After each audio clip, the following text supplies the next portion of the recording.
উল্লিখিত ধারাটি লক্ষ্য করি।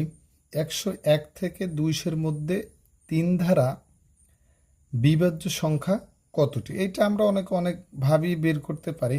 তো আমরা একটু পদ সংখ্যার মাধ্যমে কিভাবে বের করা যায়, আসলে কয়টা পদ আছে, 101 থেকে 200-এর মধ্যে কতটা পদ আছে। তাহলে পদ সংখ্যার সূত্রটা হচ্ছে কি, শেষ পদ বিয়োগ প্রথম পদ ডিভাইডেড বাই সাধারণ অন্তর যোগ 1।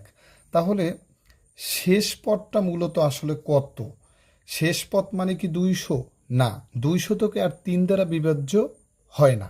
তাহলে 3 দ্বারা বিভাজ্য হয় এমন এইটার পাশে আছে কি 199? না, তাকেও আমরা 3 দ্বারা বিভক্ত করতে পারি না। তাহলে আছে কেটে 198। এই 198কে আমরা একটু ট্রাই করে দেখে যায় কিনা 3 দিয়ে ভাগ। 3 6 কত হইল? 18। বিয়োগ করলে 1 থেকে 8 3 6 18। হ্যাঁ, এইটা 3 দ্বারা ভাগ যায়, এর মানে এইটা হচ্ছে শেষ পদ। তাহলে শেষ পদ পাইলাম কত আমরা? 198। বিয়োগের বিয়োগ দিলাম।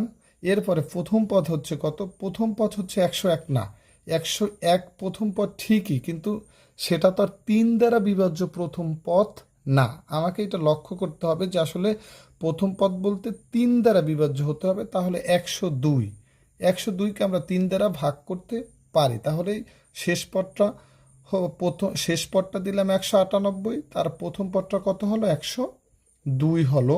নিচে সাধারণ অন্তর কত? 3। এটা আমরা জানি যে 3 দ্বারা বিভাজ্য মানে 3 কইরা প্রত্যেকটা পদের মধ্যে পার্থক্য হবে। যেমন 102, 102-এর পরে হতে পারে 105, 105-এর পরে 108, 108-এর পরে 111।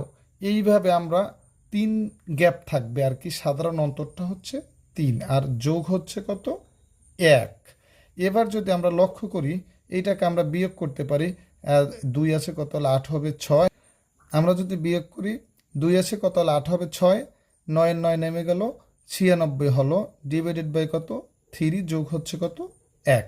এইটাকে আমরা এভাবে করতে পারি, 3 দিয়ে কাটাকুটি করতে পারি। 3 3 আর 9, 3 দিয়ে গুণে কত হয়? 6 হয়, 2 হয়।